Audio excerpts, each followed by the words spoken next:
Class 8 ইতিহাস দ্বিতীয় অধ্যায়।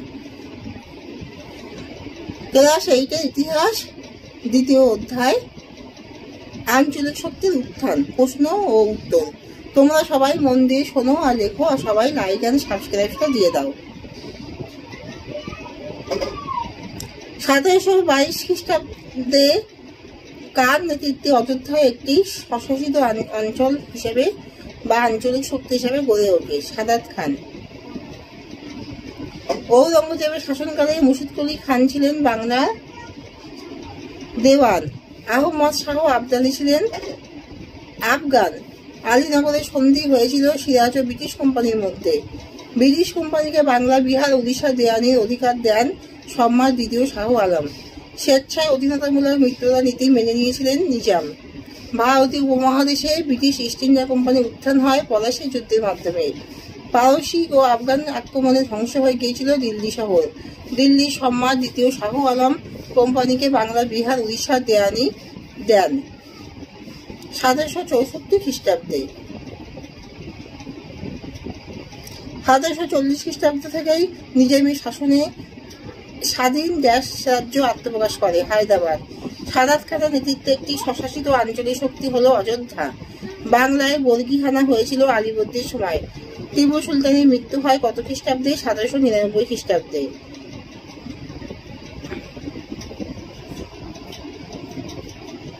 সাতাশো 1770 খ্রিস্টাব্দে দেশকে বাংলার নাজিম পদ দেওয়া হয় আলীবর্দী খানকে।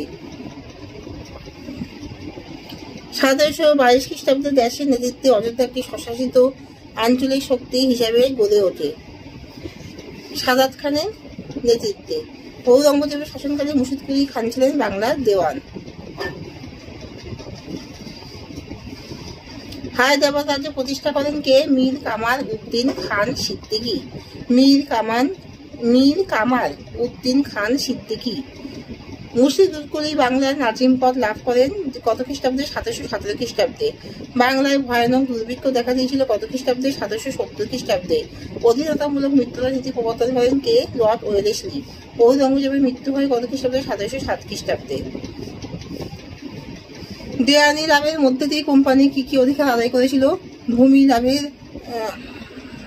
ভূমি থেকে রাজস্ব সংগ্রহের অধিকার, দেওয়ানি আদালতের বিচার ব্যবস্থার নিয়ন্ত্রণ, প্রশাসনিক অর্থনৈতিক নীতিতে প্রভাব বিস্তার, আর বাংলার অর্থনীতি ও রাজস্ব ব্যবস্থার উপর পূর্ণ কর্তৃত্ব প্রতিষ্ঠা। কোন নবাব বাংলার রাজধানী হিসেবে বেছে নিয়েছিলেন মুঙ্গেরকে? মীর কাসিম। শর্ত বিলোপ নীতি প্রয়োগ করে কোম্পানি কোন রাজ্যগুলি দখল করে? সাতারা, ঝাঁসি, নাগপুর, সম্বলপুর, উদয়পুর, বাঘাট, করলি।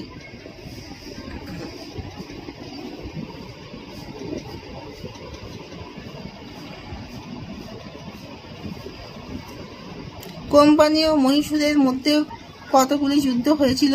4টি। পলাশী যুদ্ধের পর কে বাংলার নবাব নির্বাচিত হন? মির্জাফর। কাকড়া মসজিদ কোথায়? মুর্শিদাবাদে। কাকড়া মসজিদ মুর্শিদাবাদে। কাকড়া মসজিদ কে প্রতিষ্ঠা করেন? মুর্শিদ কুলি খান। বাংলায় কত খ্রিস্টাব্দে বর্গীখানা হয়েছিল? 1742 থেকে 1751 খ্রিস্টাব্দ পর্যন্ত। কে হায়দ্রাবাদ রাজ্য প্রতিষ্ঠা করেন? মীর কামাল উদ্দিন খান সিদ্দিকী। বক্সারের যুদ্ধ কত খ্রিস্টাব্দে হয়েছিল? 1764 খ্রিস্টাব্দে। কত খ্রিস্টাব্দে ফারুক শিয়ার ফরমান জারি করেছিলেন? 1717 খ্রিস্টাব্দে। কে আলীনগরের নামকরণ করেন? সিরাজ উদ্দৌলা। অন্ধকূপ হত্যা কোথায় হয়েছিল? কলকাতায়। মির্জাফরের পর কে বাংলার নবাব হন? মীর কাসিম। বক্সারের যুদ্ধের পর কে কোম্পানিকে বাংলা, বিহার, উড়িষ্যা দেওয়ানির অধিকার দিতে বাধ্য হন? মুঘল সম্রাট দ্বিতীয় শাহ আলম। শর্ত বিলোপ নীতির প্রবক্তা বা রূপকার কে ছিলেন? লর্ড ডালহৌসি। অধীনতামূলক মৃত্যুদণ্ড নীতি কে প্রবর্তন করেন? Lord Wellesley. 76 মন্বন্তর কত খ্রিস্টাব্দে হয়েছিল? 76 মন্বন্তর 1770 খ্রিস্টাব্দে হয়েছিল। কলকাতায় বর্গীখানা আটকাবার জন্য যে খাল খোলা হয়েছিল তাকে কি বলা হতো? মারাঠা খাল।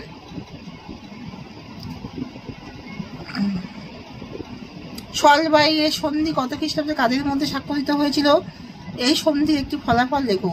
সলবাইয়ের সন্ধি 1782 খ্রিস্টাব্দে স্বাক্ষরিত হয়েছিল। এই সন্ধি হয়েছিল মারাঠা এবং ব্রিটিশ ইস্ট ইন্ডিয়া কোম্পানির মধ্যে। ফলাফল: সলবাইয়ের সন্ধির ফলে মারাঠারা পেশোয়া মাধবরাও দ্বিতীয় নেতৃত্বে পুনরায় ক্ষমতা প্রতিষ্ঠা করতে সক্ষম হয় এবং ব্রিটিশরা বোম্বাই অঞ্চলে তাদের অবস্থান আলোচিত করে। বেশি নেই সন্ধি কত খ্রিস্টাব্দে কাদের মধ্যে স্বাক্ষরিত হয়েছিল? এই সন্ধিকে ফলাফল লেখো।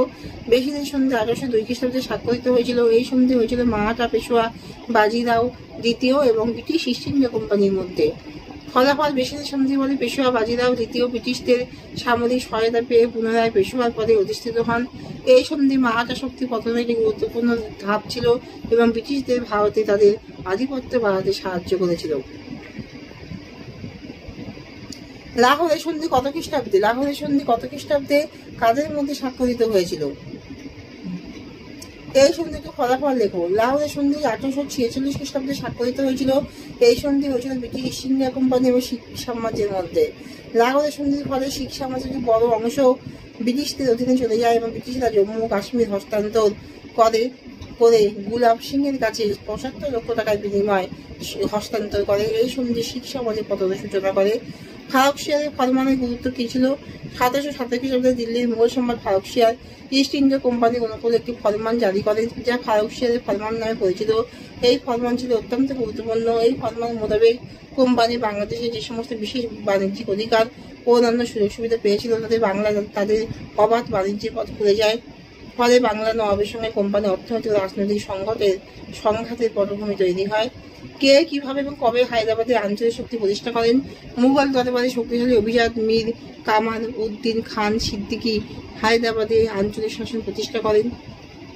হায়দ্রাবাদের মুঘল প্রাদেশিক শাসক ছিলেন মুবারিজ খান। 1723 খ্রিস্টাব্দে কামাল উদ্দিন খান সিদ্দিকী মুবারিজ খানকে হারিয়ে নিজের আধিপত্য প্রতিষ্ঠা করেন। পলাশী লুণ্ঠন কাকে বলে?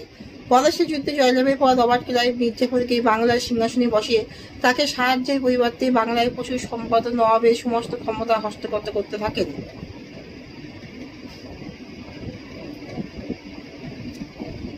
সিংহাসনে বসে তাকে সাহায্যের পরিবর্তে বাংলার প্রচুর সম্পদ ও নবাবের সমস্ত ক্ষমতা হস্তগত করতে থাকেন। মির্জাফরকে প্রচুর অর্থ ও উপঢৌকন দিতে বাধ্য করেন। কোম্পানির কর্মচারীরাও মির্জাফরের কাছ থেকে বাংলার জমিদার ও অবস্থাপন্ন লোকদের থেকে প্রচুর টাকা আদায় করতে থাকেন। কোম্পানির কর্মচারীরাও মির্জাফরের কাছ থেকে বাংলার জমিদার ও অবস্থাপন্ন লোকদের থেকে প্রচুর টাকা আদায় করতে থাকেন। ফলস্বরূপ বাংলার রাজকোষ শূন্য হয়ে যায়। পলাশী যুদ্ধের পর বাংলা থেকে এই লজ্জাজনক শোষণ ও লুণ্ঠনের ঘটনাকে বলা হয় পলাশী লুণ্ঠন। দ্বৈত শাসন ব্যবস্থা বলতে কি বোঝো? দিল্লির বাদশাহ শাহ আলমের ফরমান অনুযায়ী ইস্ট ইন্ডিয়া কোম্পানি বাংলা দেওয়ানি অধিকার পায়। ফলে বাংলায় এক নতুন ধরনের রাজনৈতিক শাসনতন্ত্র কায়েম হয়। অর্থনৈতিক ক্ষমতাহীন রাজনৈতিক দায়িত্ব, যাবতীয় আইন শৃঙ্খলা রক্ষার দায়িত্ব থাকে নবাব নজম উদ দৌলার ওপর। অন্যদিকে দায়িত্বহীন অর্থনৈতিক কর্তৃত্ব ও রাজস্ব আদায়ের অধিকার থাকে বাংলা কোম্পানির হাতে। ব্রিটিশ রেসিডেন্টদের কাজ কি ছিল? ব্রিটিশ কোম্পানি ভারতের বিভিন্ন অঞ্চলে বিভিন্ন রাজদরবারে তাদের যে প্রতিনিধি রাখতেন তারাই রেসিডেন্ট নামে পরিচিত ছিল। এই সমস্ত রেসিডেন্টের কাজ ছিল কোম্পানির পরোক্ষ শাসন ব্যবস্থায় সাহায্য করা, কোম্পানির ব্যবসায়িক স্বার্থরক্ষার কাজে সাহায্য করা, কোম্পানির নজর এড়িয়ে ভারতীয় রাজশক্তিগুলি কোম্পানির বিরোধী কোনো কাজ করছে কিনা সেই বিষয়ে নজরদারি করা, ভারতীয় উপমহাদেশে ব্রিটিশ কোম্পানির চূড়ান্ত ক্ষমতা রূপ দেওয়ার কাজে সাহায্য করা। সত্যবিলোপ নীতি কি? ভারতে ব্রিটিশ সাম্রাজ্যের বিস্তারের একটা অভিনব নজির হলো সত্যবিলোপ নীতি। এই নীতি প্রয়োগ করেন আমি পড়াচ্ছি, চলো আমি পড়াচ্ছি। এই নীতির তাহলে সত্যবিলোপ নীতি কি? ভারতে ব্রিটিশ সাম্রাজ্যের বিস্তারের একটা অভিনব নজির হলো সত্যবিলোপ নীতি। এই নীতির প্রয়োগ করেন 1848 খ্রিস্টাব্দে লর্ড ডালহৌসি। এই নীতিতে ডালহৌসি বলেন যে কোনো দেশীয় রাজা যদি অপ্রত্যক্ষ অবস্থায় মারা যায় তবে তার মৃত্যুর পর সেই রাজ্যটি কোম্পানি হস্তান্তরিত হবে।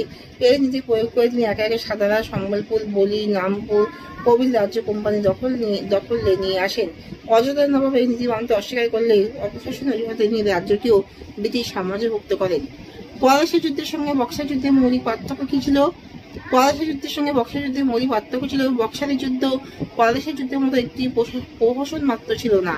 এই যুদ্ধে ইংরেজরা ভারতীয় যৌথ বাহিনীকে পরাজিত করে। দ্বিতীয়ত পলাশী যুদ্ধে শুধুমাত্র বাংলার নবাবের পরাজয় ঘটে, কিন্তু বক্সারের যুদ্ধে বাংলার অযোধ্যা মুঘল সম্রাটের যৌথ বাহিনীর পরাজয় হয়েছিল। সুতরাং বাংলা থেকে দিল্লি পর্যন্ত বিস্তীর্ণ অঞ্চল ইংরেজ কোম্পানি দখল করেছিল।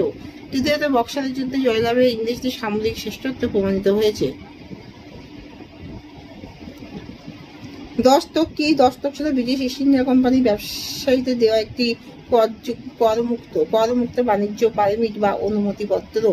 এটি প্রথমে নবাব মুর্শিদ কুলি খাঁ দ্বারা চালু হলেও পরে ব্রিটিশরা এই সুবিধা নিজেদের জন্য ব্যবহার করতে শুরু করে। মুঘল সাম্রাজ্যের পতনের কারণগুলি সংক্ষেপে লেখো। মুঘল সাম্রাজ্যের পতনের কারণগুলি হলো দুর্বল উত্তরাধিকারী। ঔরঙ্গজেবের পরবর্তী কালে তেমন সুদক্ষ বিচক্ষণ মুঘল সম্রাট আবির্ভূত হতে পারেনি। আঞ্চলিক বিদ্রোহ। ঔরঙ্গজেবের পরবর্তী মুঘল সাম্রাজ্যের দুর্বল শাসন ব্যবস্থার জন্য বিভিন্ন আঞ্চলিক শক্তির উত্থান ঘটে এবং তাদের বিদ্রোহগুলি মুঘলদের কেন্দ্রীয় শাসনের ভিত দুর্বল করে দেয়। দাক্ষিণাত্য অভিযান। ঔরঙ্গজেবের দাক্ষিণাত্য অভিযান ছিল সেই সময় সর্বাপেক্ষা ভ্রান্ত নীতি। কারণ ঔরঙ্গজেব সাম্রাজ্যের উত্তর পশ্চিম সীমান্ত অঞ্চলকে সুরক্ষার বন্ধনে আবদ্ধ না করে দাক্ষিণাত্য অভিযানে নীতিগত হলে ওই পথে বিদেশি শক্তি দিল্লিতে আক্রমণের সুবিধা পেয়ে যায়, অর্থাৎ আফগান, হুন প্রভৃতি বিদেশি শক্তি দিল্লিতে আক্রমণের সুবিধা পেয়ে যায়। দুর্বল সামরিক ব্যবস্থা। অষ্টাদশ শতাব্দীর পরবর্তীকালে মুঘল সম্রাটরা আর কোনরূপ সামরিক সংস্কার ঘটাননি। ফলে মুঘলদের দুর্বল সেনাবাহিনীর পূর্ণ নিয়োগ নিয়ে শিবাজী মারাঠা শক্তি পারসিকতা নাদির শাহ, আফগানিদা আহমদ শাহ আবদালি দিল্লি আক্রমণ করেন। জায়গিরদারি ও মনীষাবদারি ব্যবস্থার অবনতি। জায়গিরদারি মনীষাবদারি সমস্যা মুঘলদের শাসন কাঠামোকে দুর্বল করে দেয়। কৃষক বিদ্রোহ। জায়গির ও মনীষাবদারি ব্যবস্থায় অসৎ ব্যক্তির অনুপ্রবেশ ঘটলে তারা নিজেদের স্বার্থে কৃষকদের থেকে অতিরিক্ত খাজনা আদায় করতে থাকে। ফলে কৃষকরা বিদ্রোহ শুরু করে, যা মুঘল সাম্রাজ্যকে শেষ পর্যন্ত তলানিতে নিয়ে যায়। এখানে শেষ করছি। তোমরা সবাই লাইক এন্ড সাবস্ক্রাইবটা দিয়ে দিও।